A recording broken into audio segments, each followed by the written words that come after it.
Ongeng Donghua, berjuang di alam tertinggi, Dewa Soyen, Part 2. Di dalam alam liar abadi, itu bukan pemandangan sunyi seperti yang dibayangkan, tetapi pemandangannya justru sebaliknya. Ruangan ini penuh vitalitas, semak-semak tumbuh, dan pohon-pohonan yang menjulang, bahkan lebih menutupi matahari. Pada saat ini di udara, kelinci Pingyuntu membawa Xiaoyan dan permaisuri. Xiaoyan menarik napas dalam-dalam dan merasakan sumber daya origin Qi yang melonjak di sini. Intensitas origin Qi yang membuat Xiaoyan tercengang. Apalagi ciptaan lain. Jika Anda bisa mengolahnya, itu sudah merupakan ciptaan yang hebat. Alasan mengapa saya mengatakan ini bukan karena sumber energi di dalamnya begitu menakutkan. Kekayaan origin Qi tidak mendasar, tetapi hal yang paling menakutkan adalah bahwa origin Qi yang terkandung di alam liar abadi ini sangat tepat, sangat murni, sehingga Xiaoyan terasa keterlaluan dan bahkan dapat diserap ke dalam tubuh tanpa pemurnian. Xiaoyan menghirup udara dingin yang panjang dan pupil matanya tiba-tiba menyusut. Berapa banyak pembangkit tenaga listrik abadi yang jatuh di sini untuk menciptakan ruang yang begitu menakutkan? Xiaoyan tidak bisa tidak mengagumi. Permaisuri melihat sekeliling dan berbicara dengan lembut. Dunia nyata Yuan Yin telah mengalami perang pemusnahan dunia, dan sebagian besar dunia nyata Yuan Yin hampir jatuh ke keabadian. Sebagian besar dari mereka abadi. Tidak heran, mata Xiaoyan sedikit menyipit, dan raungan binatang rendah bergema di hutan. Dari kejauhan, Xiaoyan melihat kera raksasa sepanjang beberapa ratus meter ditutupi rambut merah, memancar. Energi yang sangat kuat, napas berfluktuasi. Namun, tingkat binatang ini dapat ditemukan secara acak, dan mereka dapat dilihat hampir di mana-mana. Hanya karena hutan di sini menjadi sangat besar, ada banyak pohon setinggi 100 kaki, dan bunga dan tanaman beberapa lusin. Kaki tampaknya menjadi hal biasa. Tampaknya segala sesuatu di dunia diperbesar tanpa batas di sini, dan tumbuh orang-orang yang sangat mungil, tampak seperti setetes air di lautan. Tiba-tiba aku punya ide yang berani. Xiaoyan melihat sekeliling dan hatinya bergetar. Jika Anda dapat membawa sumber daya yang agung ini kembali ke Sensi, dengan sumber daya seperti itu, Anda dapat membuat lebih banyak pembangkit tenaga yang abadi. Meskipun Xiaoyan tahu bahwa ide ini tidak realistis, dia masih memiliki batasan yang sangat tinggi untuk mengambil makhluk hidup dari dunia nyata Yuan Yin, apalagi mengambil ruang. Xiaoyan hanya berkata begitu santai. Saya berani memikirkannya. Saya ingin melihat bagaimana Anda mengambilnya. Meskipun jika Anda mengambil hutan belantara abadi, dunia nyata Yuan Yin akan benar-benar menurun. Tetapi saya masih penasaran, dapatkah Anda benar-benar mengambilnya? Ayo pergi, permaisuri berkata perlahan. Xiaoyan tersenyum pahit ketika dia mendengar kata-kata itu. Ini tentu saja leluconnya, dan pada dasarnya tidak mungkin untuk mengambil ruangan ini. Jika itu adalah makhluk hidup, mungkin ada jalan, tapi aku tidak memiliki kemampuan luar biasa untuk mengambil ruang. Xiaoyan menggelengkan kepalanya. Jangan katakan itu, hutan belantara abadi ini tidak ada di luar angkasa. Seperti yang Anda katakan, itu adalah makhluk, tetapi makhluk yang sangat besar. Bukan makhluk keberadaan seperti itu, banyak orang, iblis besar. Permaisuri tiba-tiba menatap Xiaoyan dan berkata dengan serius. Hidup, bagaimana ini mungkin? Xiaoyan menggelengkan kepalanya yang telah merusak pemahamannya tentang kehidupan. Jika kamu memiliki cukup kesempatan, kamu mungkin bisa berbicara dengannya. Permaisuri melanjutkan, sepertinya tidak bercanda. Xiaoyan merenung dan melihat sekeliling. Meskipun ada banyak binatang raksasa, tampaknya mereka tidak akan mengambil inisiatif untuk menyerang. Ayo pergi, mari kita cari sisa-sisa iblis tua Tien Hi dulu, kata Sioyen, dan permaisuri menepuk kepalanya. Segera, Sioyen memilih untuk duduk dan membuka tubuhnya, menyerap origin Ki murni dari alam liar abadi. Sekarang laut Ki asal Sioyen berisi 400 juta bintang asal Ki yang megah. Ditambah laut bintang ganda Sioyen, Ki asal yang dapat ditampilkan adalah 800 juta. Tetapi untuk menerobos ke bintang 9 dosin dibutuhkan 600 juta. Masih ada celah 200 juta orange Ki dari bintang 9 dosin Sioyen. Bahkan jika Anda mengambil napas dalam-dalam dari origin Ki murni di alam liar abadi, Anda dapat memadatkan ratusan bintang orange Ki di tubuh Anda. Tetapi, bahkan jadi, Anda perlu menyingkat 200 juta orange Ki. Butuh setidaknya ratusan tahun untuk bintang-bintang. Kecepatan ini sudah sangat menakutkan, tetapi Sioyen tidak puas karena peningkatan seperti itu bukanlah solusi jangka panjang. Sioyen tahu bahwa peningkatan yang begitu cepat hanya sementara. Sioyen membutuhkan warisan yang lebih kuat dan nasib baik, dan juga membutuhkan pertempuran yang diperlukan selama kultivasi. Tetapi jelas, selama sumber dayanya cukup, tidak ada kekurangan perdebatan di hutan belantara abadi. Ada banyak binatang buas, tetapi ada banyak aturan di sini. Salah satunya adalah tidak ada binatang buas yang bisa dibunuh. Justru karena inilah di hutan belantara abadi ini, satu binatang buas lebih kuat dari yang lainnya. Dan orang-orang yang datang dari luar tidak berani membunuh binatang apapun. Hanya binatang buas yang bisa saling membunuh. Selama hutan liar abadi masih ada, semua binatang ini dijaga oleh alam liar abadi kecuali orang-orang yang datang ke sini memiliki kekuatan mutlak dan tidak takut dengan aturan. Alam liar abadi tidak ada yang berani membunuh binatang. Masih merepotkan untuk tidak bisa membunuh binatang buas ini. Sioyen sedikit mengernyit. Mengapa tidak membunuh? Permaisuri bertanya. Sioyen menatap permaisuri dengan curiga. Bukankah selip batu giok yang Yuner berikan padaku aturan bahwa kamu tidak bisa membunuh binatang buas? Kata Sioyen. Memang, tapi saya memiliki hubungan yang baik dengannya, dan tidak apa-apa jika suami saya ingin membunuh beberapa ratus kepala. Saya akan berbicara dengannya pada saat ini. Bagaimanapun, ada banyak binatang buas di sini. Jadi, membunuh beberapa bukanlah masalah. Permaisuri tertawa, Sioyen tercengang. Setelah mengerjakannya untuk waktu yang lama, aturan ini sama sekali tidak berlaku untuk permaisuri. Dengan keberadaan seperti itu di sisinya, Sioyen tidak perlu peduli dengan aturan ini. Jika itu masalahnya, mengapa Yun-Er mengundang orang-orang ini untuk menguji aturan? Sioyen langsung bingung. Haha, aku khawatir itu terlalu membosankan. Jadi mari kita buat tempat ini sedikit lebih hidup. Bukankah kamu menyukai suamiku? Permaisuri bertanya pelan. Sioyen tersenyum pahit, berpikir bahwa mungkin tertarik oleh permaisuri nasib terburuk. Bagus kalau Yun-Er senang. Sioyen menggelengkan kepalanya. Jika orang-orang ini tidak serakah, mereka tidak akan memasuki tempat ini.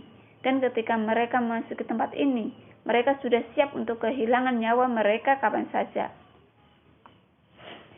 Sementara Sioyen sedang berkultivasi, suara pertempuran sengit terdengar tidak jauh, dan dia melihat lusinan nyamuk dan binatang buas mengepung beberapa orang.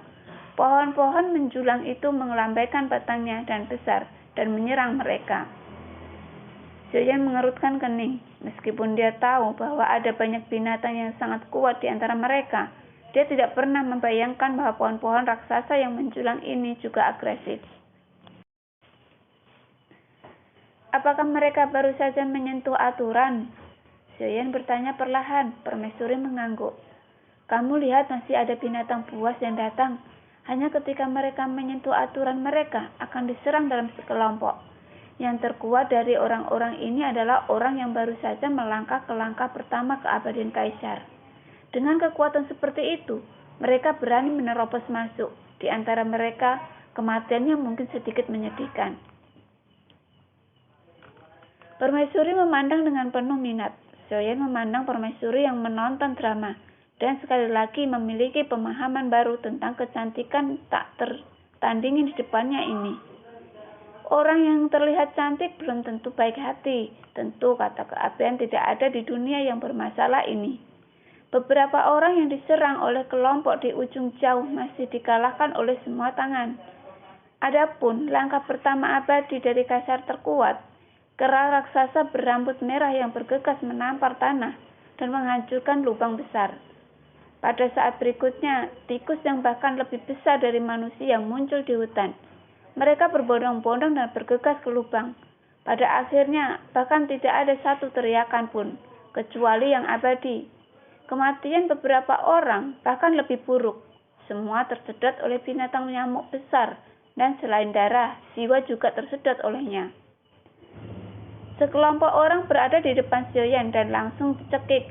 Pada saat ini, Xiaoyan juga mengerti mengapa permaisuri harus menghabiskan banyak waktu untuk memberitahu Xiaoyan. Begitu banyak. Dapat dilihat bahwa memprovokasi binatang buas di antara mereka adalah bukan bahaya terbesar. Dan bahaya terbesar adalah menyentuh aturan tabu di hutan belantara abadi. Sudahkah kamu melihatnya? Bukankah itu menakutkan? Tapi jangan khawatir suami, ada selir di sisimu. Aku akan memblokir aturan ini untuk suamiku. Setelah Ratu selesai berbicara, dia menatap Xiaoyan dengan lembut.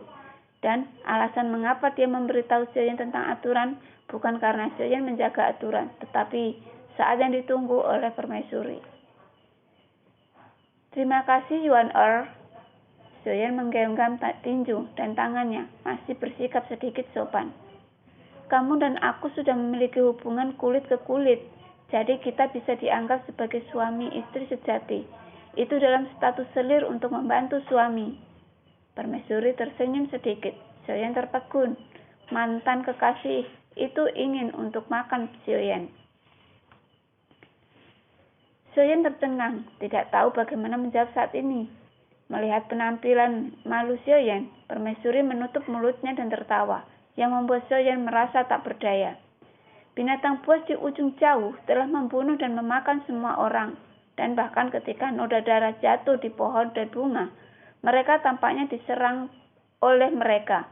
Pohon-pohon dan bunga-bunga ini juga berlatih di bawah sumber daya yang begitu agung. Mungkin satu hari bahkan rumput dan pohon bisa menjadi setan dan membuka kecerdasan mereka. Binatang buas berserakan, dan pada saat yang sama, beberapa binatang nyamuk raksasa terbang ke arah Xiaoyan. Xiaoyan mengerutkan kening dan segera bersiap-siap untuk berperang. Kami tidak memicu aturan. Xiaoyan melihat nyamuk dan binatang buas, tetapi permaisuri tetap menjaga matanya acuh tak acuh. Dia melihat nyamuk dan binatang mendekat, berlari melewati Xiaoyan dan yang lainnya dengan kecepatan yang sangat cepat, dan melakukannya tidak menyerang mereka. Jangan gugup, itu hanya lewat. Kita harus dalam perjalanan ke tujuan kita. Permaisuri tertawa. Xiaoyan memandang nyamuk dan binatang buas, dan kemudian meletakkan status waspadanya. Karena Xiaoyan menyaksikan beberapa melawan dewa tanpa daya dan keabadian terbunuh. Jika tidak ada permaisuri untuk diikuti, bahkan jika Xiaoyan memiliki restu klon, menerobos ke tempat ini pasti tidak akan bernyawa. Tidak hanya harus bertindak hati-hati, bertarung dengan hati-hati, bahkan berbicara dengan hati-hati. Aturan adalah pembunuh terkuat di sini. Melihat ke sisi jauh di sepanjang pandangannya, hutan belantara abadi diselimuti lapisan kabut abu-abu. Dan kabut abu-abu ini bukan kabut yang dihasilkan oleh hujan. Setelah mendekat, Xiaoyan menyadari bahwa kabut abu-abu ini adalah setan, gas. Saat mendekat, sekitarnya tidak lagi kosong, tetapi banyak sosok muncul. Tetapi kebanyakan dari mereka menjaga jarak. Lagi pula, tempat semacam ini adalah demi penciptaan. dan saat tidak ingin ada konflik, pergi berperang tidak sengaja menyentuhnya. Aturannya sepadan. Perlahan mendekat, tiba-tiba sesosok datang dari kejauhan. "Kakak, kebetulan sekali kita bertemu lagi." Suara ini membuat Sioyan merasa sedikit akrab. Mengikuti suara itu, ada sosok yang duduk bersila di atas labu. Sosok ini adalah Yeon-hye yang telah bertemu beberapa kali di Phantom Star dan Sioyan sebelumnya. Sioyan melihat Yeon-hye duduk bersila di atas labu itu. Ekspresi bahagia muncul di wajahnya saat ini. Dia tampak terkejut bertemu dengan Sioyan lagi. "Apakah itu kebetulan?" "Saya tidak berpikir itu kebetulan," Sioyan berkata dengan dingin. Wajah Yeon-hye membeku. Dia sepertinya merasakan niat membunuh Sioyan dan buru-buru berkata, "Jangan salah paham, aku tidak mengikutimu. Tapi aku baru saja mendapat kabar tentang iblis tua Tian-hye secara kebetulan. Mereka semua mencari keberuntungan. Pasti takdir bahwa kamu dan aku bisa bertemu lagi," Yeon-hye dijelaskan. "Kalau begitu, biarkan aku mencari jiwa. Biarkan aku melihat apakah itu kebetulan." Setelah Sioyan selesai berbicara, sosoknya tiba-tiba bergerak, dan sayap dewa bela diri muncul di belakangnya. Yuan Chongji meraung ke arah Yeon-hye di atas labu. Kulit Yeon-hye berubah, dan sosoknya langsung melesat ke belakang. Lalu labu itu berdiri di depannya, dan dia segera menabrak penguasa berat misterius Desolate 8 Sioyan, yang terakhir tersandung di bawah kaki Sioyan. "Apakah kamu masih berakting?" Mata Sioyan sedikit menyipit, dan saat berikutnya nyala api meletus di tubuhnya. Dan nyala api yang mengerikan tiba-tiba mengalir di 8 Yuan Chongqing yang sunyi, membakar api dan bergegas ke penguasa guntur. Sebuah kaki yang terbungkus api dan guntur yang mengerikan membumbung ke langit. Yeon-hye menampar labu itu, dan uap air yang agung dimuntahkan dari labu itu, dan langsung berubah menjadi binatang air, bertabrakan dengan api Sioyan. "Cici, Siotai, kamu dan aku tidak memiliki keluhan atau permusuhan. Aku benar-benar baru saja lewat. Jika kamu membenciku, aku akan segera pergi." Suara Yeon-hye keluar, dan ratu duduk di kursi Bing Yuntu. Di belakang, ada binatang di mata yang indah, mencerminkan sosok Sioyan. Itu jelas sangat lemah, tetapi aura ini sangat kuat. Itu benar-benar membuat orang semakin menyukainya. Dan dalam beberapa aspek, itu lebih baik daripada semua makhluk hidup. Ratu bergumam, mengangkat kepalanya, sepertinya sangat bahagia. "Kamu menggodaku, Suekun, dan kemudian mendekat berkali-kali. Biarkan aku mencari jiwaku atau bertarung denganku. Adapun apa yang kamu katakan, aku tidak percaya." Mata Sioyan dingin. Bagaimanapun juga, dia juga seorang lelaki tua yang telah bertahan selama ribuan tahun. Aneh. Intuisi mengatakan kepadanya bahwa orang ini memiliki masalah, maka pasti ada masalah. Mata Yeon-hye menjadi suram. Dia menatap Sioyan dengan dingin, dan kemudian telapak tangannya membanting labu berturut-turut, hanya untuk melihat air hitam menyembur keluar dari labu yang menyelimuti Sioyan dan sekejap. Ketika Sioyan melambaikan 8 penguasa berat Desolate dan bergegas keluar, Yeon-hye sudah melarikan diri jauh dan dengan kecepatan yang sangat cepat. Sioyan memegang 8 penguasa berat Desolate dan menatap Yeon-hye yang melarikan diri. Matanya menyipit. Orang ini entah dari setan dewa berburu, atau dia datang ke sini atas perintah. Tapi saya pikir yang pertama sebagian besar, sayang sekali tidak nyaman untuk mengejar di sini. Tetapi dia masuk ke sini. Saya khawatir tidak, untuk warisan dan keberuntungan lebih mungkin bagi saya. Tentu saja juga mungkin untuk lebih dekat dengan permaisuri. Xiaoyan kembali ke kelinci Pingyun dan bergumam pelan. Seperti yang kamu harapkan, orang itu barusan adalah avatar Yu Hao, penguasa istana Dewa Berburu.